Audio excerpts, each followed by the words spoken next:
साथियों सलाम नमस्ते सत श्री अकाल जय भीम जोहार। साथियों बापू यानी कि राष्ट्रपिता यानी कि महात्मा गांधी, उनका एक कौल था, उनका एक वचन था। वो कहा करते थे घृणा जो है अपराध से करो, अपराधियों से नहीं।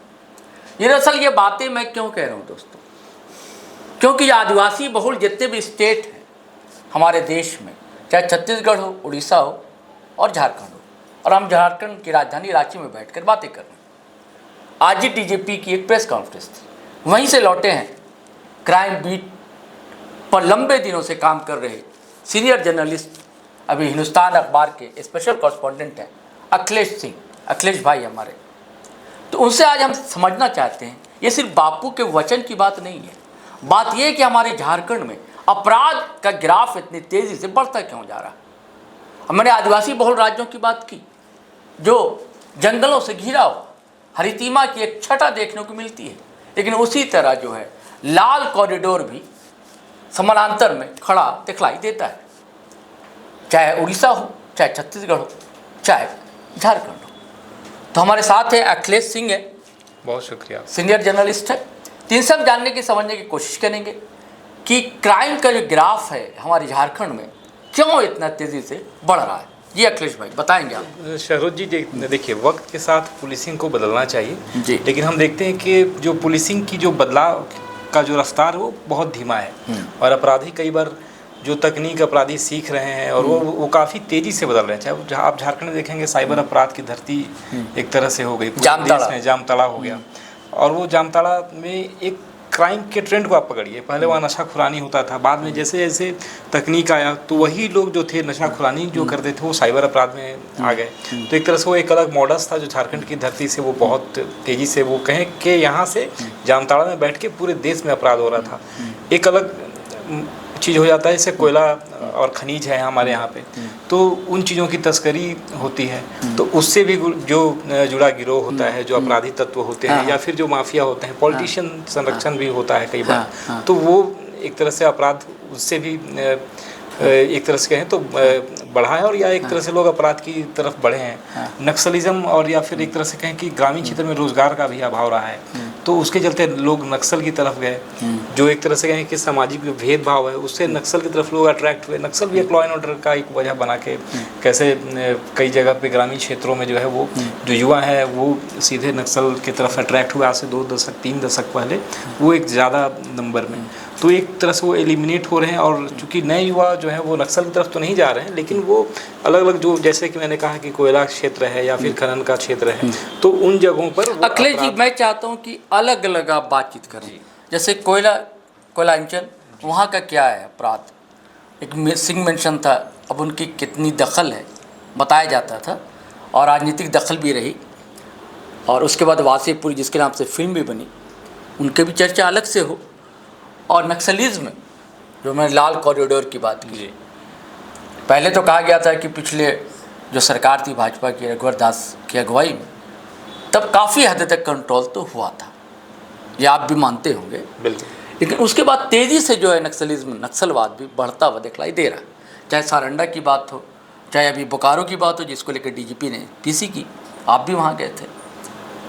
तो उससे पहले मैं चाह रहा हूँ कि शहर में जो अपराध बढ़ रहे हैं, आपने इधर देखा रांची में, राजधानी रांची है ना, एक पॉलिटिकल पर्सनैलिटीज़ थी वो मारे गए, बिजनेसमैन मारे गए और लगातार घटनाएं हो रही जी। तो मैं तीनों को समझने की कोशिश। बिल्कुल, आपने शुरुआत धनबाद से की, तो पहले मैं वहाँ से अपनी बातों को रखना चाहूँगा। धनबाद में जैसे कि आपने सिंह मेंशन का नाम लिया, लेकिन और आप देखेंगे सिंह मेंशन भी बाद में अलग अलग गुट में बट गया। वो 2 परिवार जो थे सिंह मेंशन में भी वो बट गए और फिर वहाँ भी खूनी रंजिश हुई। और वहाँ बाद में कुछ यूपी के गैंगस्टर्स की आपने सुना होगा, अमन सिंह की एंट्री हुई वहाँ पे, जिन्होंने नीरज सिंह को मार दिया था। बाद में अमन सिंह की हत्या जेल में हो गई। तो ये जो तमाम कोयले को लेकर के जो एक तरह से कहें धनबाद का जो इलाका है, या फिर अब कोयले का विस्तार रांची के भी कोयलांचल के क्षेत्र में हुआ है, हजारीबाग में हुआ है, गिरिडीह में हुआ है, तो अलग जो कोयला क्षेत्र जो है वहाँ मांडू है, खलारी है, तो वहाँ पर एक तरह से कहें कि राजनीतिक जो प्रभाव में ही अपराध होता आया है। ये बहुत पहले से ही, मतलब ये जब लोग बताते हैं कि जब राष्ट्रीयकरण हुआ कोयले खानों का, उस दौर से जो यूपी और बिहार के जो लोग थे उनका एक प्रभाव हुआ करता था कोयले के क्षेत्र में, और वहाँ पर चूँकि लिफ्टिंग का काम हो या ट्रांसपोर्टेशन का काम हो, तो वहाँ उस पर कब्जे के लिए हमेशा ही आपराधिक जो गैंग होते थे उनका सहारा लिया जाता था, या फिर जो दबंग किस्म के जो लोग होते थे वो उसमें इन्वॉल्व होते थे। तो एक स्वाभाविक तौर पर उन चीज़ों के चलते वहाँ पर अपराध बढ़ा। और जब सिंह मेंशन जब बहुत ही प्रभावी हुआ करता था, तब भी आप अक्सर यहाँ नाम सुनते होंगे कि यूपी के ब्रजेश सिंह का गिरोह होता था, या फिर कोई राय साहब का, मुख्तार अंसारी का भी नाम आता था। कृष्णानंद राय जो बाद में मारे गए थे, उनको वो भी एक अलग तरह से ये लोग एक्टिव थे। और खुद जो सिंह मेंशन के जो फैमिली हुई, जो उनकी फैमिली वो बलिया से रहने वाली, बलिया की रहने वाली है, और तमाम तरह के आपराधिक मामलों में वो उनकी संलिप्तता मानी जाती थी। और बाद में जो आपराधिक घटनाओं के शिकार भी वो हुए, वो पूरी फैमिली भी उसकी शिकार हुई।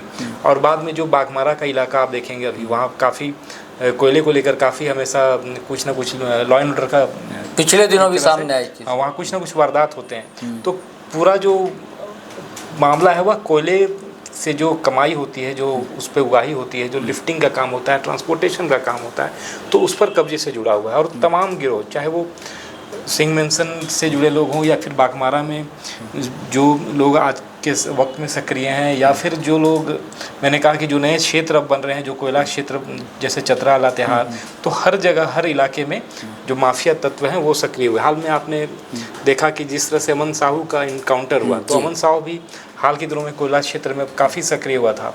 उसी तरह अमन श्रीवास्तव का गिरोह है जो हजारीबाग, रामगढ़, रांची का जो खलाड़ी कोयलांचल का इलाका है वहाँ सक्रिय रहा था। यानी उसी गिरोह ने शायद कोई हत्या की थी ना कोर्ट में, हजारीबाग कोर्ट में, जो अमन श्रीवास्तव, उसके पिता सुशील श्रीवास्तव की हत्या हुई थी। वह भी बड़े गैंगस्टर हुआ करते थे, और वह भी जो मर्डर हुआ था वो एक तरह से कहीं पुराने अदावत में हुआ था। भोला पांडे और सुशील श्रीवास्तव का गिरोह है जो कोयला क्षेत्र में रामगढ़, हजारीबाग और रांची का जो मैंने इलाका बताया वहाँ वह सक्रिय रहे थे। तो इन दोनों गिरोहों के बीच में लगभग 1990 के दशक से ही राजनीतिक मतलब माफिया जो गिरोह इनके बीच में अदावत रही थी, और ये कई सारे मतलब सीरीज में मर्डर होते थे।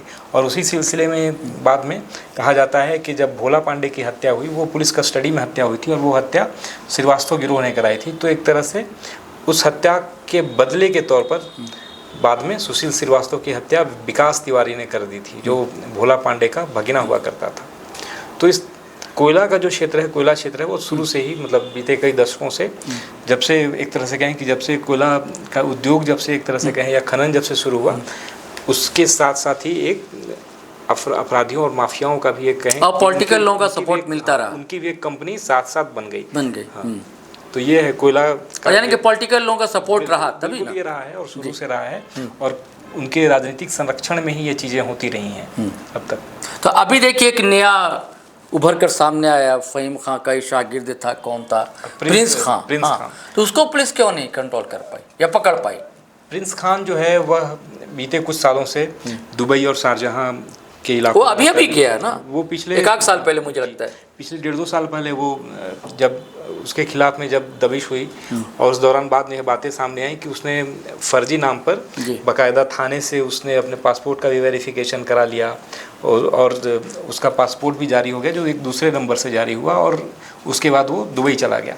मज़ेदार बात यह है कि जब ये पूरा मामला संज्ञान में आया, उसके बाद उसकी फैमिली के जो लोग थे वो अभी विदेश चले गए, पुलिस उन्हें भी नहीं रोक पकड़ा। तो ये बड़ा मज़ेदार हो गई, ये बड़ा मज़ेदार बात है। और बाद में उस मामले में कुछ ASI स्तर के अधिकारियों और थानेदारों को सस्पेंड करके एक तरह से कर दी गई। लेकिन ये बहुत ही, ये पूरे सिस्टम पे सवाल था कि इतना बड़ा अपराधी जो इतने मामलों में वांटेड है, और शायद धनबाद में शायद ही कोई ऐसा दिन आता होगा जब प्रिंस खान के नाम से किसी व्यवसायी को धमकी न जाती हो या फिर पैसे न मांगे जाते हों, और उसके बावजूद जब हर दिन वो एक्टिव था, हर दिन उसके ऊपर मॉनिटरिंग होती थी और पूरा सिस्टम उसे पकड़ने के लिए लगा हुआ था। उस दौरान वो धनबाद शहर के बीच के थाने से उसने, शहर के थाने से उसने फर्जी नाम पर पासपोर्ट बना लिया, उसको वो वेरिफिकेशन करा लिया और वो बाहर भी चला गया। तो ये परिवार भी बहुत चला बड़ा सवाल था। बाद में उसका फैमिली भी, उसकी फैमिली भी यहाँ से चली गई। और अब भी जो है धनबाद के जो कारोबारी हैं, जो बिजनेसमैन हैं, उनको विदेश से फ़ोन आता है, पैसे मांगे जाते हैं और कई बार पैसे दिए भी जाते हैं, जो पुलिस जानती है, लेकिन चूंकि वह रिकॉर्ड में नहीं आता है तो उस पर FIR दर्ज नहीं हो पा रहा। कई मामलों में FIR दर्ज हुए हैं, लेकिन कुछ मामलों में नहीं हो पाया है। तो ये बहुत सिस्टम का, ये एक तरह से कहें कि सिस्टम पर यह सवाल है कि इतना बड़ा अपराधी फर्जी तरीके से तमाम। अभी आपने बात की कोयलांचल की और कोल माफियाओं की बात की, तो वहाँ नक्सलवाद कैसे पनपता है? धनबाद के पास ही तो बोकारो। बिल्कुल, देखिए आप धनबाद में भी जो सिंदरी का इलाका है, टुंडी का इलाका है, वो माओवादियों के प्रभाव क्षेत्र का इलाका हुआ करता था। सिंदरी का इलाका है वो घोर नक्सल क्षेत्र हुआ करता था। उसी तरह जब गिरिडीह की तरफ जाएंगे तो पारसनाथ का जो इलाका है, तो जो वहाँ का जो भूगोल है, जो वहाँ की ज्योग्राफी है, जो पहाड़ हैं, और जो आप जैसे बोकारो का ही जो क्षेत्र है जहाँ पर आज मुठभेड़ हुआ है, तो वो तमाम इलाका जो है वो जंगल क्षेत्र है, पहाड़ी क्षेत्र है। तो जो पूरा एक तरह से कहें कि जो इलाका है वो माओवादियों को सपोर्ट करता है, उनके मतलब जो वहाँ की ज्योग्राफी जो है वो उनको सपोर्ट करती है। और चूँकि रोजगार का मैंने प्रश्न पहले ही बताया, और आप और पीछे जाएंगे 70 के दशक में जाएंगे तो आप देखेंगे कि शिबू सोरेन ने उन्हीं इलाकों से अपने महाजनी प्रथा के खिलाफ, प्रथा के खिलाफ उन्होंने आंदोलन की शुरुआत की थी। तो एक तो राजनीतिक आंदोलन था जो शिबू सोरेन ने शुरू किया, और दूसरा एक आंदोलन था, कई बड़े नक्सल नेता हैं जो आप जैसे मिसिर बेसरा हैं या प्रशांत बोस हैं, तो इन लोगों ने भी अपनी जो नक्सल मूवमेंट की जो शुरुआत कहेंगे तो वो भी उसी तरीके से हुई। लेकिन शिबू सोरेन जो हैं वो उन्होंने राजनीतिक तौर पर इस आंदोलन को खड़ा किया, वो फिर, और दूसरी तरफ जो माओवादी जो थे उन्होंने एक अलग हिंसा का रास्ता अख्तियार किया। और शुरुआती जो चूँकि कई बार लोगों की ज़मीन का कब मामला होता था, तो ये बहुत छोटे छोटे कोर इश्यूज से जो माओवाद है वो माओवादियों ने अपनी पैठ वहाँ पर बनाई। जो हम बोलते हैं ना, कंगारू कोर्ट एक तरह से माओवादियों का होता था जो तत्काल न्याय देता था।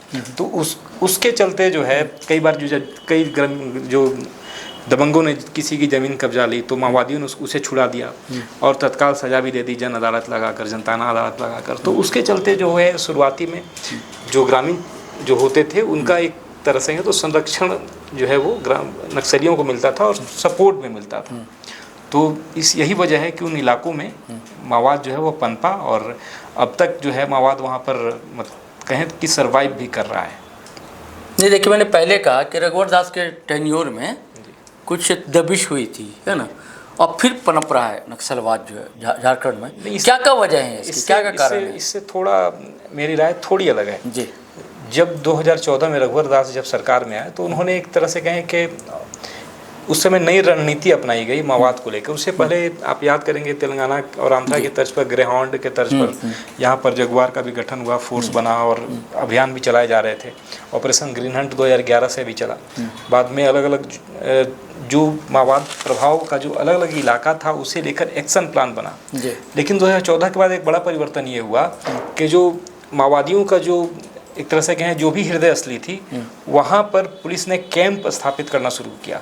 सड़कें जाने लगी, कैंप स्थापित हुआ, पुलिस फोर्स जो है वो वहाँ पर उनकी इस्टेब्लिश्ड हो गई, वो गाँवों तक पहुँचने लगे। तो उसका एक बहुत बड़ा इम्पैक्ट हुआ, जिसके चलते आप देखेंगे कि बहुत सारे ऐसे क्षेत्र जो पिछले कई दशकों से जहाँ पर पुलिस या सुरक्षा या फिर प्रशासनिक जो व्यवस्थाएं थी वह नहीं पहुँच पाती थी, वो वहाँ पहुँचने लगी। तो एक तरह से माहौल बदलना जो है वो शुरू हुआ 2014 के बाद। लेकिन आप देखेंगे पिछले 5 सालों में भी गढ़वा का बूढ़ा पहाड़ का इलाका था, वो इलाका 1990 के दशक से माओवादियों के कब्जे में था, और वो बाकायदा माओवादियों का वहाँ पर बड़ा सेंटर हुआ करता था।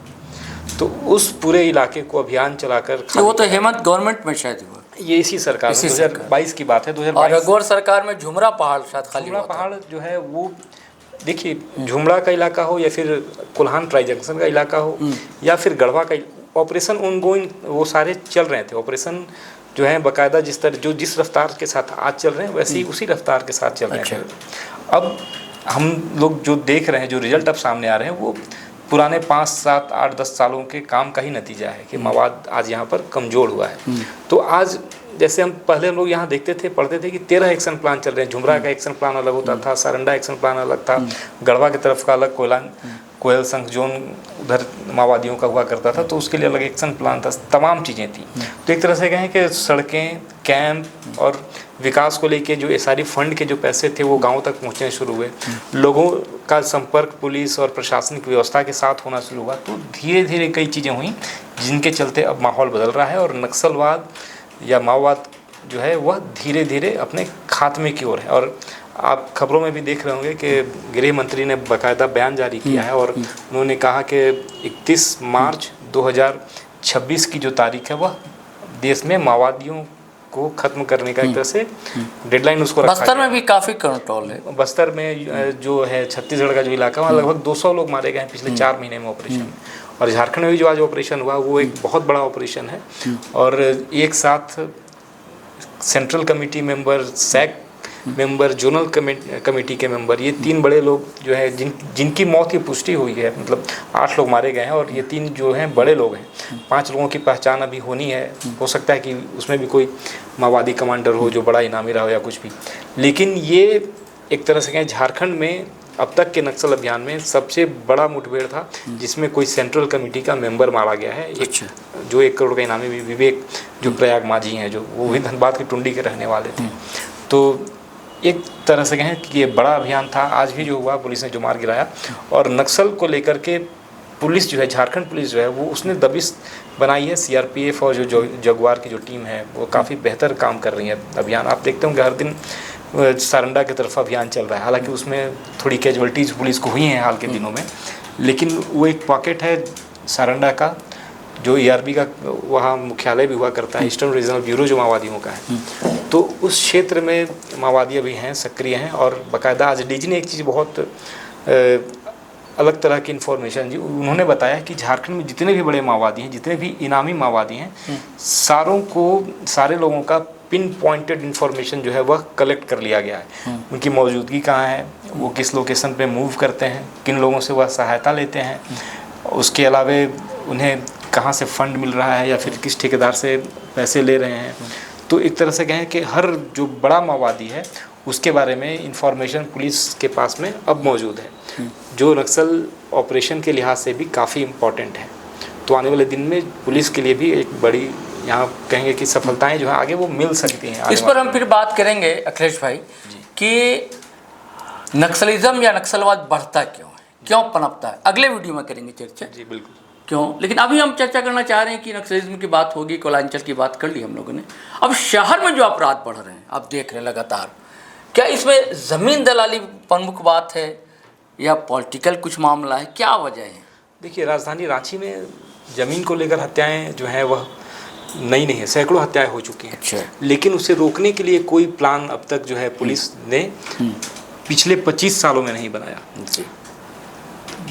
मुझे याद है जब हम लोगों ने जब शुरुआत की थी पत्रकारिता की, उस दौरान रांची में ही एक भाजपा नेता हुआ करते थे सुरेंद्र राय, उनकी हत्या जमीन के विवाद में ही कर दी गई थी और बहुत उस समय ये मामला चर्चित हुआ था। हाल में अनिल महतो की हत्या कर दी गई, उसमें भी ज़मीन का ही मामला बाद में निकल करके आया। तो कई बार होती है कि पुलिस के संज्ञान में कई चीज़ें आती हैं, ज़मीन का विवाद आता है, लेकिन पुलिस जो है उसमें दूसरे तरीके से इन्वॉल्व होती है, उसमें लॉ एंड ऑर्डर के रोकने के का जो नज़रिया होता है उस नज़रिए से वह शामिल नहीं होती और कोई प्लान ठोस तरीके से नहीं बनाया गया है।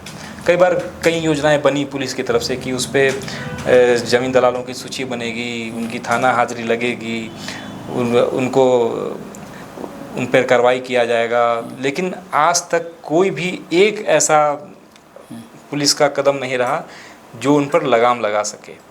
और ज़मीन विवाद के मामले जो हैं उसमें आप देखेंगे अंचल से लेकर तमाम जो रसूखदार लोग हैं, जो अफसरशाही है, वो इन्वॉल्व है, तो उन चीज़ों पर लगाम नहीं लग पा रही। दूसरा एक बहुत इम्पॉर्टेंट चीज़ ये है कि शहर का के आपके अपराध की रोकने की बात आपने की, तो आप बड़े शहरों में देखेंगे, जैसे जो बड़े शहर होते हैं वहाँ कमिश्नरी सिस्टम लागू है। झारखंड में भी कमिश्नरी सिस्टम लागू करने की बात हुई थी कि राजधानी रांची, धनबाद और जमशेदपुर में प्रायोगिक तौर पर इसे शुरू किया जाएगा, लेकिन वो नहीं हो पाया। अगर वो सिस्टम लागू हो पाता तो थाने अपग्रेड होते, उनका मैन पावर बढ़ता, सुविधाएं बढ़ती। आज आप शहर में चले जाएं किसी थाने में तो 4 5 अफसर आपको मिलेंगे, 10-12 सिपाही मिलेंगे, उनके भरोसे पूरा सिस्टम चल रहा है। जबकि शहर का विस्तार बहुत हो गया है, लेकिन आज मैन पावर जो है वह 2000 यानी कि पुलिस डिपार्टमेंट में मैन पावर की कमी संसाधनों की भी कमी है, उसको अपग्रेड करने की ज़रूरत है। अच्छा, जो बदलते वक्त के साथ, जैसे मैंने कहा कि पहले शहर का दायरा छोटा हुआ करता था, आज शहर का ही विस्तार बहुत अधिक हो गया है। तो उस विस्तार के लिहाज से जो मैन पावर बढ़ना चाहिए था वो नहीं बढ़ पाया, सुविधाएं जो हैं वो नहीं बढ़ पाई। तो कमी तो है, उनको बढ़ाना होगा। आपको फोर्स जो है उसकी संख्या आपको बढ़ानी होगी, जो ऑफिसर्स हैं उनकी नंबर आपको बढ़ाने होंगे। तो आप रांची में 5000-6000 की स्ट्रेंथ है पुलिसिंग की, उसमें पूरे ज़िले में ट्रैफिक वाले भी हैं, उसमें वीआईपी प्रोटोकॉल और वीआईपी ड्यूटीज़ में भी लोग हैं, जो वीआईपी वीवीआईपी हैं उनकी सुरक्षा में भी लोग हैं। तो आप देख लीजिए फिर आम लोगों के लिए कितने लोग बचते हैं थानों में, पुलिस में और चौक चौराहों पे। नंबर बहुत कम है। दूसरी बात यह है, जैसे कमिश्नरी नहीं हो पाया, उसी तरह जो शहर के इलाके हैं, जो शहरी क्षेत्र हैं, रांची, जमशेदपुर, धनबाद, बोकारो, तो बहुत पहले यह विचार आया था कि लॉ एंड ऑर्डर और इन्वेस्टिगेशन दोनों की विंग अलग की जाए। अच्छा। ताकि जो लोग लॉ एंड ऑर्डर में लगते हैं वो लॉ एंड ऑर्डर को ही ठीक करने में लगे रहें, या फिर जो इन्वेस्टिगेशन जो करते हैं वो इन्वेस्टिगेशन अच्छे से समन्वय हो, अलग अलग हो। अच्छा, लॉ एंड ऑर्डर अलग लोग संभालें, और कोई भी मामला थाने में जाता है या अनुसंधान से जुड़ा विषय है तो वो उसके लिए अलग विंग हो। कई शहरों में ऐसी व्यवस्था रही है, दूसरे राज्यों में है, बाकायदा अलग इन्वेस्टिगेशन विंग और लॉ एंड ऑर्डर विंग होता है।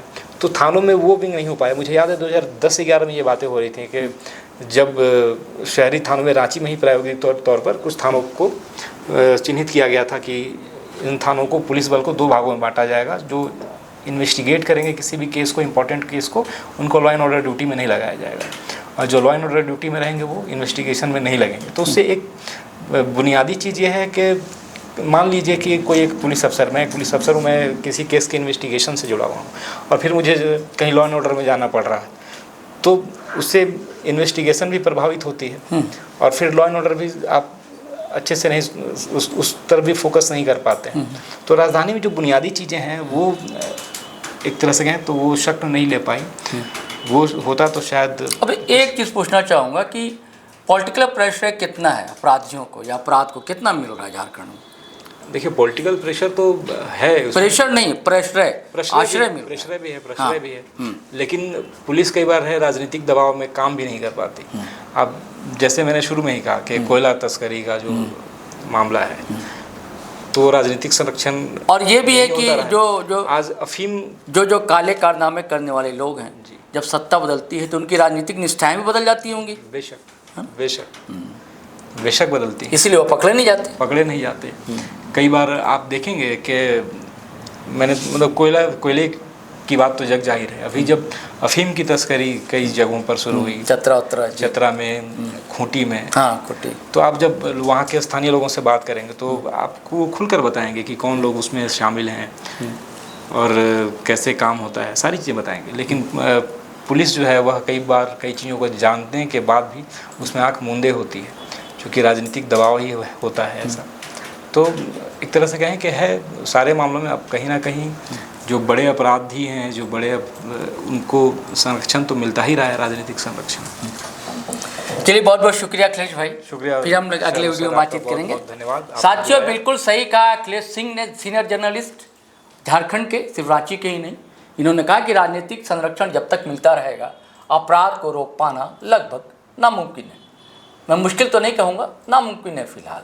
चलिए, इसी के साथ आज्ञा दीजिए, इजाज़त दीजिए। लेकिन दोस्तों, जाते जाते वही आग्रह गुजारिश करूँगा आपसे कि हमारा अगर चैनल आपने सब्सक्राइब नहीं किया है तो कर लीजिए, और कर लिया है तो ज्वाइन बटन दबाना हरगिज़ ना भूलें। और साथियों, हम लोग इंस्टा पर भी हैं, फेसबुक पर भी हैं, वहाँ भी आप आएँगे तो अच्छा लगेगा हमें। और वीडियो धड़ाधड़ फटाफट खटाखट लाइक करें, शेयर करें, कमेंट करें, और हमें आज्ञा दें, इजाज़त दें। जय हिंद, जय भारत।